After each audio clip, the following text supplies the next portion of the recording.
আমি সাবের হোসেন ঢাকা সেন্ট্রাল ইউনিভার্সিটির সম্মেলনে বক্তব্য প্রদান করছি।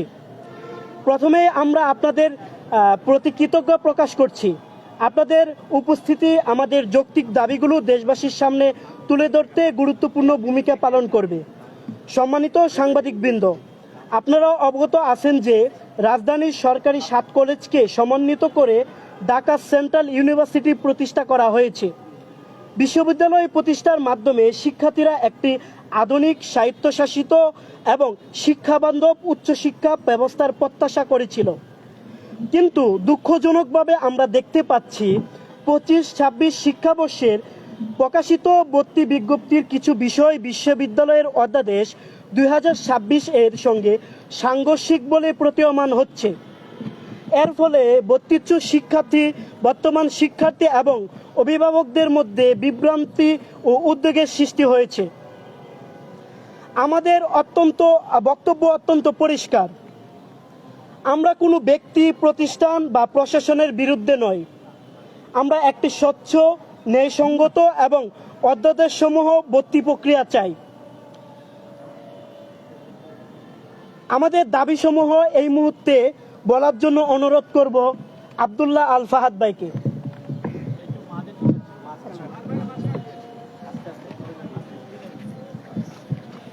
আসসালামু আলাইকুম প্রিয় সাংবাদিকবৃন্দ, আমাদের আজকের ঢাকা সেন্ট্রাল ইউনিভার্সিটির শিক্ষার্থীদের পক্ষ থেকে আমরা আপনাদের সামনে মোট 3 দফা দাবি উপস্থাপন করছি। এই দাবিগুলো হচ্ছে 25-26 সেশনের ভর্তি বিজ্ঞপ্তি এবং হচ্ছে গিয়ে বর্তমানে যারা রানিং শিক্ষার্থী আছে তাদের বিষয়ে। আমাদের প্রথম দাবি, আগামী 3 দিনের মধ্যে ভর্তি বিজ্ঞপ্তির বিতর্কিত ও সাংঘর্ষিক বিষয়সমূহ যেমন সংযুক্ত কলেজের সার্কুলার বাদ দিতে হবে এবং আগামী 3 কার্য দিবসের মধ্যে ঢাকা সেন্ট্রাল ইউনিভার্সিটির নামে স্বতন্ত্র এবং স্বায়ত্তশাসিত বিশ্ববিদ্যালয় যেভাবে ভর্তি প্রক্রিয়া এবং ভর্তি সার্কুলার প্রকাশ করে সেভাবে 25-26 সেশনের পূর্ণাঙ্গ ভর্তি সার্কুলার প্রকাশ করতে হবে। 2, আগামী 7 কর্মদিবসের মধ্যে ভর্তি পরীক্ষা নিয়ন্ত্রক নিয়োগ দিয়ে রানিং সকল সেশনকে ঢাকা সেন্ট্রাল ইউনিভার্সিটিতে অন্তর্ভুক্ত করতে হবে। অন্যথায় 7 কলেজ ঢাকা সেন্ট্রাল ইউনিভার্সিটির কার্যক্রম অনির্দিষ্টকালের জন্য স্থগিত করতে আমরা বাধ্য থাকিব। 3, আগামী 5 কর্মদিবসের মধ্যে 24-25 সেশনে ঢাকা সেন্ট্রাল ইউনিভার্সিটির অভিন্ন আইডি কার্ড প্রদান করা হবে।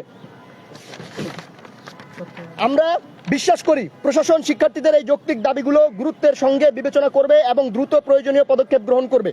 আমরা আবারও স্পষ্ট করে বলতে চাই, আমাদের এই কর্মসূচি কোনো সংঘাত বা অস্থিতিশীলতা তৈরির জন্য নয়, বরং শিক্ষার্থীদের ন্যায্য অধিকার এবং একটি স্বচ্ছ ভর্তি পরীক্ষার প্রক্রিয়ার নিশ্চিত করার জন্য।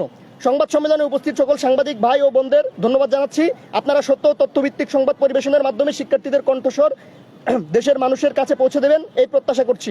আচ্ছা ভাই, এখানে 2টা বিষয় উল্লেখ করা একটু গুরুত্বপূর্ণ। সেটা হচ্ছে 24-25 সেশন এবং 25-26 সেশনের সার্কুলার, যেখানে 24-25 সেশন সম্পূর্ণরূপে ঢাকা সেন্ট্রাল ইউনিভার্সিটির শিক্ষার্থীদের পরিচয়ে ভর্তি হয়েছে।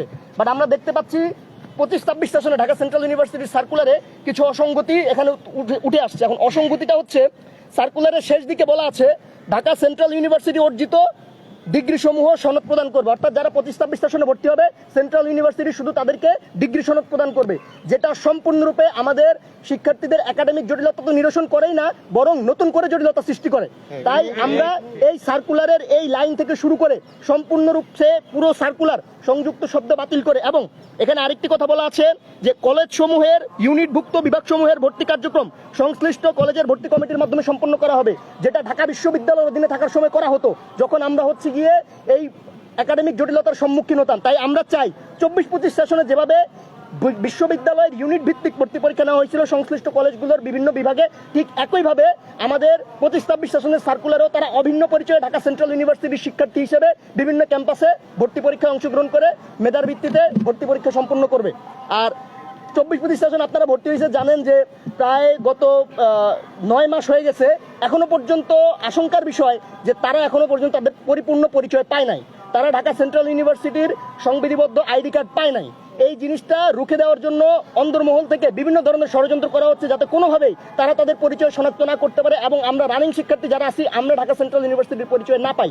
আপনারা জানেন বিশ্ববিদ্যালয়ে আন্দোলন শুরু হয়েছিল 7 কলেজের একাডেমিক জটিলতা নিরসন এবং বর্তমান অধ্যয়নরত রানিং শিক্ষার্থীদের একক পরিচয় নিশ্চিতকরণের জন্য, যা আমরা গত 2 বছর আন্দোলন করে বিশ্ববিদ্যালয় প্রতিষ্ঠা হওয়ার পরও এখনো পর্যন্ত পাই নাই। আমাদের এই দাবির সাথে আমরা শক্ত অবস্থান করে বলে দিতে চাই, যদি ঢাকা সেন্ট্রাল ইউনিভার্সিটি হয় সেটা 7 কলেজের অনার্স নিয়েই হবে, আলাদা কোনো বিশ্ববিদ্যালয় নয়। আমরা চেয়েছি 7 কলেজের অনার্স হয়ে ঢাকা সেন্ট্রাল ইউনিভার্সিটির পরিচয় পাবে, এর আলাদা কোনো প্রতিষ্ঠান থাকবে না। যা থাকবে সেটা হচ্ছে অ্যাডমিনিস্ট্রেশন এরিয়া, সেখান থেকে সেন্ট্রাল ইউনিভার্সিটির 7 ক্যাম্পাসের অনার্স কার্যক্রম পরিচালনা করা হবে। তাই অনতিবিলম্বে পরীক্ষা নিয়ন্ত্রক নিয়োগের মাধ্যমে ঢাকা সেন্ট্রাল ইউনিভার্সিটিতে রানিং যত শিক্ষার্থী আছে এক্সিস্টেন্স, সকল শিক্ষার্থীকে ঢাকা সেন্ট্রাল ইউনিভার্সিটির একক পরিচয় এবং অভিন্ন পরিচয় ইনক্লুড করার মাধ্যমে যারা 2 বছর ধরে এবং 2017 সাল থেকে অর্থাৎ 8 থেকে 10 বছর ধরে সংগ্রামগুলো করে আসছে তাদেরকে এই গ্লানি থেকে মুক্তি দেওয়া হোক। আচ্ছা, আপনারা জানেন যে আমরা দীর্ঘ সময় হচ্ছে ঢাকা বিশ্ববিদ্যালয়ের অধিভুক্ত ছিলাম। এখন ঢাকা সেন্ট্রাল ইউনিভার্সিটি গঠন হওয়ার পর যে সংযুক্ত শব্দ নিয়ে বিভিন্ন কথা বিভিন্নভাবে বলছে, সেই সংযুক্ত শব্দের আড়ালে কিন্তু একটি মহল আমাদেরকে আবারও কিন্তু শোষণ করতে চাচ্ছে। আমরা তাদেরকে বলতে চাই, আমাদেরকে যেভাবে ঢাকা বিশ্ববিদ্যালয়ে শোষণ বঞ্চনার শিকার হয়েছিলাম, সেভাবে কিন্তু আমরা রাজপথ থেকে উঠে এসে এই ঢাকা সেন্ট্রাল ইউনিভার্সিটি গঠন করেছি। আমরা আশাবাদী আগামী সময়ে এই ঢাকা সেন্ট্রাল ইউনিভার্সিটি, যে রাজধানীর ঐতিহ্যবাহী যে 7টি কলেজ নিয়ে ঢাকা সেন্ট্রাল ইউনিভার্সিটি গঠন করা হয়েছে, সেই ঢাকা সেন্ট্রাল ইউনিভার্সিটি ভালো কিছু করবে সেই প্রত্যাশা করি। এবং আপনাদেরকে জানিয়ে রাখি, একটি মহল এখনো কিন্তু ওরা বিভিন্ন বাধা সৃষ্টি করতে চাচ্ছে, সেই বাধার আড়ালে কিন্তু আমাদেরকে এখনো শোষণ যে নির্যাতন সেটি কিন্তু করতে চাচ্ছে।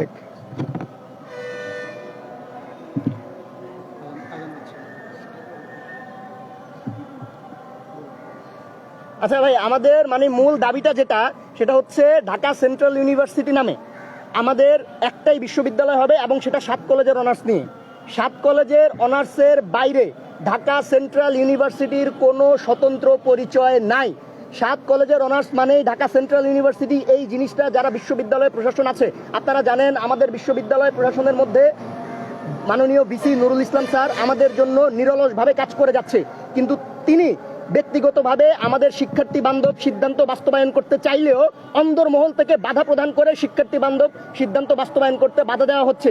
মাঝে মধ্যে তিনিও আমাদের কাছে হতাশা প্রকাশ করেন যে আমি তোমাদেরকে নিয়ে কাজ করতে চাইলেও কিছু মানে অশুভ শক্তি আমাকে এই জিনিসটা করতে বাধা দিচ্ছে। অর্থাৎ শিক্ষার্থীরা যাতে তাদের যথাযথ পরিচয়, যথাযথ একাডেমিক জটিলতা নিরসন এবং আমাদের যে রেজাল্ট জট ছিল, মানে সেশন জট ছিল, ফলাফল জট ছিল, এই জিনিসগুলো থেকে যাতে তোমরা বেরোইতে না পারো, সেই জন্য তারা হচ্ছে ক্রমাগত চেষ্টা করে যাচ্ছে। আমরা সম্পূর্ণভাবে বলে দিতে চাই, আবারও বলছি, এক কথা আমি বারবার বলছি, 7 কলেজের অনার্স মানেই সেন্ট্রাল, এর বাইরে সেন্ট্রালের কোনো অস্তিত্ব নেই। যদি নতুন কোনো বিভাগসমূহ সেন্ট্রাল ইউনিভার্সিটিতে চালু করতে হয় সেটা 7 ক্যাম্পাসের যে কোনো ক্যাম্পাসে চালু করতে হবে। এবং বিশ্ববিদ্যালয় সম্পূর্ণরূপে, আপনারা জানেন যে অন্যান্য পাবলিক বিশ্ববিদ্যালয়ের সার্কুলার প্রকাশ হয়েছে এবং ভর্তি পরীক্ষা সম্পন্ন হয়ে গেছে। কোথাও এটা লেখা নাই যে শুধু যারা ভর্তি হবে তারা শুধু সনদপ্রাপ্ত হবে। তাহলে 7 ক্যাম্পাসে যারা ভর্তি পরীক্ষা দিয়ে মেধার ভিত্তিতে ভর্তি হবে তাদের একাডেমিক জটিলতা কে নিরসন করবে? যেই আন্দোলন সংগ্রাম, যে জটিলতার জন্য আমাদের এই বিশ্ববিদ্যালয় প্রতিষ্ঠা, সেই জটিলতাই যদি সার্কুলারের মাধ্যমে নতুন যারা ভর্তি ইচ্ছুক শিক্ষার্থী আছে তাদেরকে ভর্তি করানো হয়, তাহলে তো আমরা আসলে সেন্ট্রাল ইউনিভার্সিটি প্রতিষ্ঠা করে কোনো লাভ হয় নাই। তো আমাদের একটাই কথা, সেন্ট্রাল ইউনিভার্সিটি 7 কলেজের বাইরে না, 7 কলেজই সেন্ট্রাল ইউনিভার্সিটির একটা অবিচ্ছেদ্য অংশ। এর বাইরে যারা সেন্ট্রাল ইউনিভার্সিটিকে চিন্তা করতে চায় বা বলতে চায় যে এর বাইরে আলাদা একটা ক্যাম্পাস হবে, এটা সম্পূর্ণরূপে ভিত্তিহীনভাবে আমরা গুড়িয়ে দিব। সুতরাং আমাদের এই ভর্তি সার্কুলার সংশোধন করে 3 দিনের মধ্যে ভর্তি সার্কুলার সংশোধন করে 3 দিনের পরবর্তী সময়ে নতুন ভর্তি সার্কুলার দিতে হবে এবং রানিং সকল সেশনকে 7 দিনের মধ্যে পরীক্ষা নিয়ন্ত্রক নিয়োগের মাধ্যমে, যেহেতু 25-26 সেশনের অ্যাডমিশন শুরু হয়েছে, সেক্ষেত্রে অবশ্যই পরীক্ষা নিয়ন্ত্রক নিয়োগ দিতে হবে।